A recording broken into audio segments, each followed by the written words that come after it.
Hi, people. So we're just a few hours away from the polls closing in the 2024 general election. Now, all the pollsters are suggesting this is going to be a huge victory for Labour, a supermajority, possibly the biggest wipeout of an incumbent party ever. I would err a little bit on the side of caution. I think Labour is almost certainly going to win. It may be the Tories do a little bit better than expected. I think there may be a little bit of the 1992 election. Not that the Tories will win, but I think they'll do better than people expect. Um, I think they may have regained a few points from reform, which, as far as I'm concerned, right now is no bad thing. One thing about having a very big majority, it is important in a democracy to have a strong opposition to hold the government to account. So if Labour's victory was overwhelming, that wouldn't necessarily be a great thing in terms of, if you had a small opposition party.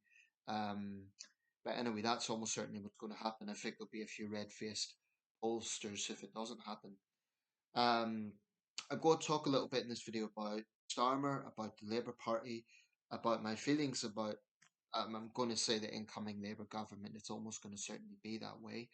Um, Tiny bit about Sunak, just rounding up my thoughts at the moment. Okay, just a little bit about Sunak. I'm not going to do a full analysis of his premiership, but I think the problem for Sunak, it's sort of an irony that the 44-year-old Asian man is the establishment figure and the 62-year-old white guy is the outsider, is the future. I think that's a good thing in the sense that in British politics, race no longer has much significance. It really doesn't. That's a good thing. I think in contrast to other parts of Europe, it's no longer news. People don't really look at Sunak as the first Asian prime minister. They look at him as another Tory prime minister. And I think that's good. Notwithstanding those horrible racist comments from Reform, which, I think the prime minister was right to express his anger at that. But, it's just not a thing in British politics anymore. Um, I think for Sunak, the problem is he is the fifth Conservative Prime Minister in a row. Um, and I think a lot of the cynicism that was created under Boris Johnson and Liz Truss has been shouldered by Rishi Sunak. Not that he's blameless. Sunak wasn't blameless during COVID either in terms of the double standards perceived by the public. Um, I don't actually think he's an awful prime minister. There's some of the aspects of Tory policies that I don't like, the welfare thing that I've already mentioned. But I don't actually think Sunak's an awful prime minister. On foreign policy, he's been strong with Ukraine, less strong with China, but then I can't think of any British prime minister in recent years who's been strong on China, except maybe his trust, which is a one redeeming feature. But Sunak's wavered on China just as Johnson did, just as other prime ministers have. Cameron certainly. Um, it remains to be seen what Starmer will do regarding China. He has spoken out on human rights issues, but will it be more of the same? Time will tell. Um, So yeah, I think Sunak's just attached to a tired party that's associated with sleaze, that's associated with. I mean, in recent days, their strategy has been stop the supermajority, and I think they're kind of scratching the barrel. There was a thing about apparently Starmer said he would finish work at 6 p.m. on Fridays. Partly, I think it may have been something to do with his wife's Judaism, being I don't know if there's some connection there, but to be honest, they were really hammering Starmer from this, and it just looked a little bit desperate. The local Conservative candidate here's scraping the barrel a little bit by attacking the Labour candidate for being from outside the seat, and he isn't even from outside the seat. He happens to work in South Tyneside, but he does actually live in Sunderland, as far as I know. But people have pointed out, well, wait a second, your leader represents Richmond. He was born in Southampton. Um, One does get the feeling the Tories are a little bit desperate at this point. Um, there is concerns that I've got. Now, firstly, I'll talk a little bit about Starmer the man. Just read this. It's the Times Weekend magazine. The reports by Tom Baldwin, and it's really about Starmer's background. He had quite a difficult background. His mother suffered from something called Still's disease, which was a debilitative disease. He had something of a cold relationship with his father. You know, this whole personal thing, I don't really go for it in politics, but if you are leading a country, it's inevitable that your private life, people will look into that because I guess it's part of character development and it's part of how one reaches their philosophy. So it's kind of hard to avoid. I remember Gordon Brown was a bit prickly with that, and it's understandable. I mean, I tend to veer more towards, well, the family lives are family lives, just focus on their policies, but it's not totally irrelevant. You know, there is something in that in terms of how one reaches their philosophy. I mean, certainly for myself, my experience of crime, what my family went through with crime, definitely shapes my views on that subject. So, it's not totally divorced from how a politician um, approaches policy. Um, an interesting thing is Starmer was often seen as dull in public life, you know, especially early in his leadership. He tended to talk a bit like a lawyer, but apparently friends, and he has many friends, say actually the real Starmer is anything but that. He's quite a colourful character. He gives great speeches, and when a close friend died in 2021, he gave a very moving eulogy to the man. So it may well be that I mean, the title of this is Who is the Real Keir Starmer? He is the first Labour leader to, in almost all likelihood, become Prime Minister in 14 years. Labour in that time has had what? I have to think for a second. Well, he's the third opposition leader in that time. I think Corbyn definitely brought the party to the left. I'm not going to go over Corbynism. I think it's all news now. You know, leading the Labour Party, leading His Majesty's opposition is no easy job.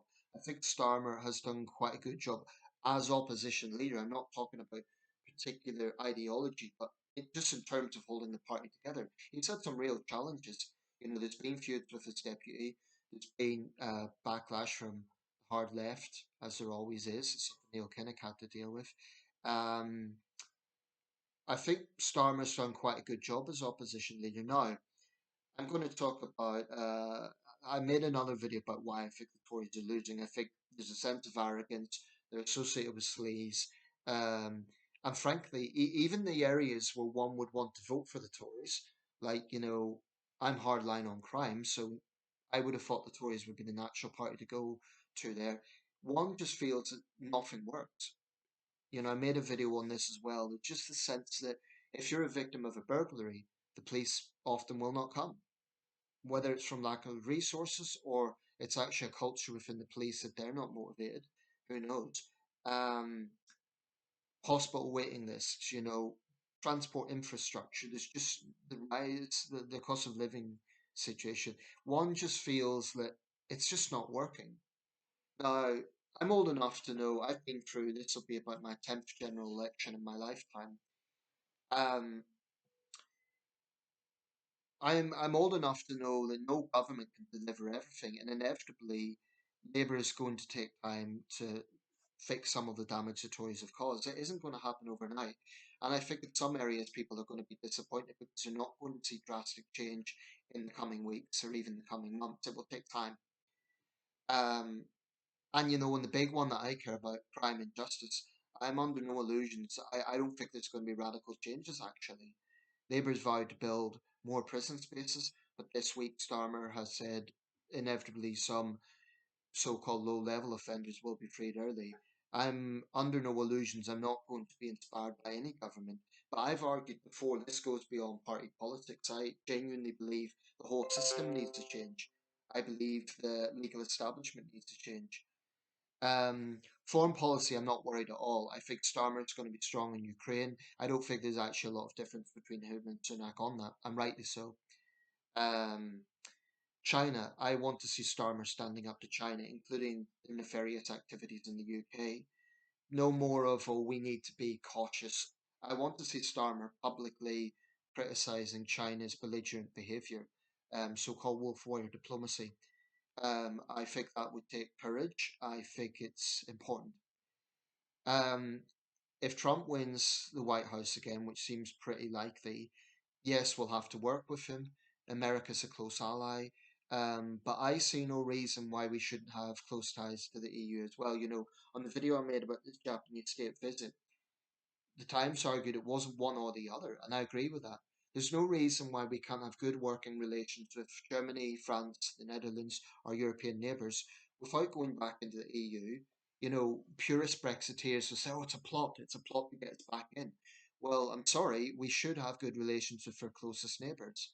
It's important, certainly for the small boats issue, which will be one of the pressing issues Starmer has to deal with. I mean, there's so many pressing issues. He really has his work cut out with him. It's a daunting task for our 58th Prime Minister. Um, but I don't think he's foolish. I don't think he's an idiot. I think he's quite a smart guy. There's some things I don't like that Starmer has done. I do think he's pitched to the woke left. I mean, taking the knee early on. I think there is legitimate concerns about his attitude to trans issues. In the debate, he spoke about the need for compassion all round. That's all very well, but he needs to be very clear about, giving women reassurance that they're not going to lose their jobs if they insist biology matters. The video I made recently on Kimmy Badenoch and David Tennant, where will Starmer come down on a debate like that? Probably on the side of Tennant, and that concerns me. A big concern I have about the Labour Party is frankly free speech. Will they introduce legislation on so called hate crime that is even more draconian on the issue of free speech? People have to have the ability to have controversial opinions. By all means, debate people, say they're wrong, say they're idiots, whatever. But free speech is extremely important in a democracy. The only time I think it should be curtailed is if there is explicit threats or national security is involved. That's the only times I think it should be curtailed. But I am concerned with Labour's attitude to trans issues, for example, the attitude of hormone treatment for children, or, will they reverse what the Tories done about banning treatment for those under 18? Because that was a good thing the Tories done. One thing I liked about the Tories, it was one of the few things I liked, was I do believe they were on the side of common sense when it came to the woke issues and culture wars. Um, I think it's a bit rich of the left to accuse conservatives of this when it's the left that are pushing for, you know, they push things like microaggressions and white privilege and all this nonsense. I don't think Starmer's going to do that. He can't afford to. Because the thing is, all party leaders have to be a little bit populist. And I think at this point, Starmer knows wokeism does not work. The majority do not want it. What I'm more concerned about is a little bit lower down. Some of the think tanks within Labour, some of the policy directions. That's why we need a strong opposition to hold Labour to account on these areas. But they may do some good. So I'm very cautiously optimistic. Does this feel like 1997? Well, I was 12 in 1997. I don't really remember the optimism firsthand, but I don't think, even though it might even be a bigger majority than what Tony Blair got, there isn't really the sense of overt optimism in the same way. It's more like an acceptance that Labour's going to get a big victory, but I don't think Keir Starmer is Tony Blair. I personally think he'll do maybe 5 or 6 years as Prime Minister, then he'll step down. Someone like Rachel Reeves will become leader. That would be my prediction. I'd be surprised if Starmer does 10 years, but he'll do more than 3 years, which has been the norm in recent years. So 5 or 6 years, which is a good period for a Prime Minister. Not too long, not too short. Um, I'm going to wrap this up soon. I don't know if there's a great deal more to say because I'm talking here hypothetically about the future. That would be my concern. What sort of legislation is Labour going to do, bring in regarding issues that could affect free speech? Are they going to introduce, for example, will they make it illegal to use the wrong pronoun? Things like that. And what about Islam? There's a big constituency within Labour ranks of the Muslim vote. Will there be pandering to Islamist sensitivities? That would be a big problem. I'd be very concerned about that. Starmer has to unequivocally, openly, publicly say, we do not have blasphemy laws in this country. People should have the freedom to criticise Islam, including Islamic dogma. And it should be unacceptable that teachers are forced into hiding. These are the sort of things I'm concerned about in Labour ranks. Identity politics. even just stop oil. Starmer's publicly criticised Just Stop Oil, good. Nevertheless, he took money from Just Stop Oil donors, which, as far as I know, Labour's never returned. So I wonder about that. Um, One good thing is Starmer's been a bit more of a politician of late, and I like the fact that he's talked tough on crime. I'm under no illusions. I don't think we're going to see tougher sentences anytime soon. We should, because it's a disgrace when an acid attacker gets just 5 years. I would like to see Labour build on what the Tories done regarding more transparency. One of the few good things the Tories done was giving more transparency to sentencing. It's far from ideal. I'm very, very critical of the Sentencing Council of England and Wales and its Scottish counterpart. What I would like to see tonight, electorally speaking, is I'd like to see Galloway kicked out. That's definitely something I want to see. I want to see the SNP wiped out in Scotland because they exist for independence. They exist for breaking up this country. So I hope Labour do well in Scotland. Other than that, I hope Labour wins Salisbury or the Tories win Salisbury. Anyone but the Reform candidate who's a Putin stooge. Um, Sunderland's going to be a Labour win. It always is. Um, there isn't really much more to say. I'm sure I'll be making more videos subsequently, probably maybe in the next few days.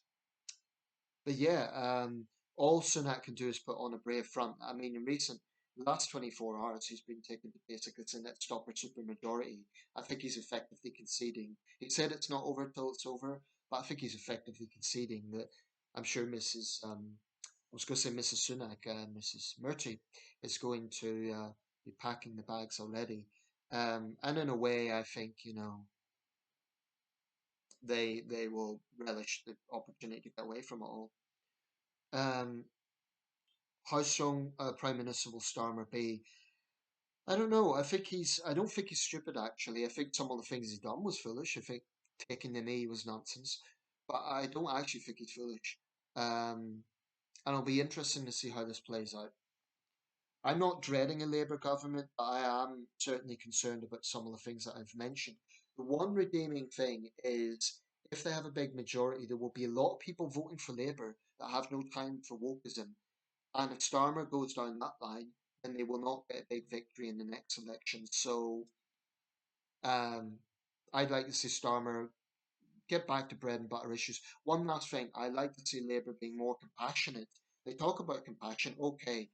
I want to see them being more compassionate on the welfare thing, i.e., roll back on the sanction culture. Stop punishing people for administrative errors. Stop the DWP sending them threatening letters.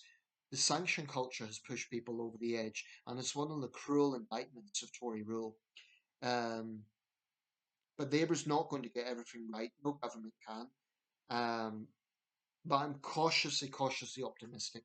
I voted Labour, by the way. I didn't mention this. I did vote Labour simply because the candidate here was quite impressive. He campaigned hard, more than any other candidate.